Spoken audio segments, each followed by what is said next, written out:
ஏய் எருமை மாடு. இல்ல இல்ல என்ன பார்த்தா உங்களுக்கு கேன மாதிரி தெரியுதா? ஏய் ஹோஸ்டஸ் இல்ல ஷோ முடிச்சோன்னு எடுத்துக்கலாம். ஏய் எருமை மாடு. இல்ல இல்ல என்னடா இது கெட்டப்பு? ஃபர்ஸ்ட் எப்படி இப்படியே இருக்கீங்க? கிருஷ்ண மாதிரி ஒருத்தர் கல்யாணம் பண்ணிக்கிட்டு அப்படியே இருக்கிற கம்பல்ஷன்ல வந்துடுறோம், வேற ஒன்றும் இல்லை. வேற அப்ப அங்கேருந்து அந்த கேள்வி நான் ஆரம்பிச்சிருக்கணும் போல. ஏய் ஹோஸ்டஸ் இல்ல ஷோ முடிச்சோன்னு எடுத்துக்கலாம். ஏய் எருமை மாடு. இல்ல இல்ல என்னடா இது getup? Very No matter what they do, it's the master of blaster. Rhythm. Hey, no matter what they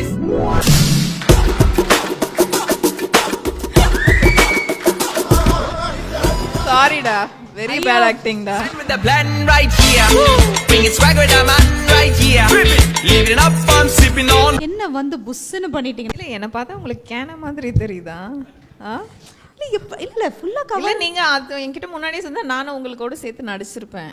இந்த நாய் எப்படி வந்தாலும் இதை நான் கண்டுபிடிச்சிருவேன். இது தவழ்ந்துட்டு இருந்ததுல இருந்து எனக்கு இவனுக்கு தெரியும். எப்படி அப்ப இவன் பாடி லாங்குவேஜ் எனக்கு தெரியாம இருக்கும்? சரி, ஃபர்ஸ்ட் திங் வந்துட்டு என் மூஞ்சி, என் கண்ணு கூட அவன் பாத்திரக்கூடாது தான் மூஞ்ச மூடிக்கிட்டே வந்தேன். சரியா ஃபோன் ஓடுற மாதிரி. அப்பயும் அவங்க இது எனக்கு புள்ள மாதிரி இது. சங்கீதா அக்கானா வந்துட்டு எனக்கு அவங்கள ஒரு ஷோவில் தான் பழக்கம். ஆமாம், அது ஒரு பயங்கர சண்டை. என்னை திட்டாங்க. நானும் ரொம்ப வருஷமாக வந்துட்டு எனக்கு அவங்க மேலே பயங்கர கோவம். ஒரு நாள் அவங்கள பார்த்துட்டு நான் கேட்டேன், என்னையா நீங்கள் திட்டினீங்க அப்படின்னு நான் கேட்டேன். சத்தியமாக கேட்டேன். ஒரு 6 years இருக்குமாக்கா? 7-8 years மேலே இல்லையா?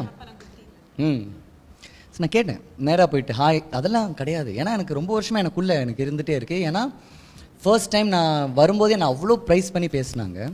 அவங்களே திட்டாங்கன்னும் போது ஒரு கோவம் வரும்ல. ஸோ போய் கேட்டவுடனே அக்கா சொன்னாங்க, ஆமாம் நீ அன்றைக்கி அது பண்ண அப்படின்னு சொன்னாங்க. நான் சொன்னேன் உங்களுக்கு தெரியாது அப்படின்னு என்னோடய ஃப்ளாஷ்பேக்கில் நான் சொன்னேன் என்ன நடந்துச்சுன்ட்டு. She got to no.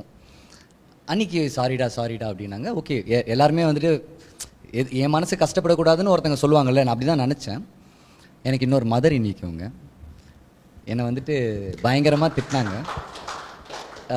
இன்றைக்கி நான் ரொம்ப ப்ரௌடாக எல்லோரும் என்கிட்ட சொல்லுவாங்க, என்ன நம்பிக்கையில் ஓடிட்டுருக்க, உனக்கு என்ன தெரியும் சினிமா பற்றி, உனக்கு அதில் இருக்கிற இன் அண்ட் அவுட் உனக்கு என்ன தெரியும் அப்படின்வாங்க. எல்லோரும் நிறைய பேருக்கு தெரியாது. என்னுடைய நிறைய ஹார்ட் டைம்ஸில் எனக்கு நிறைய வலிக்கும் போது நான் அக்கா கிட்ட தான் நிறைய உட்காந்து பேசியிருக்கேன். அவங்க வீட்டில் நான் நிறைய வாட்டி அவங்க சாப்பாட்டெலாம் செஞ்சு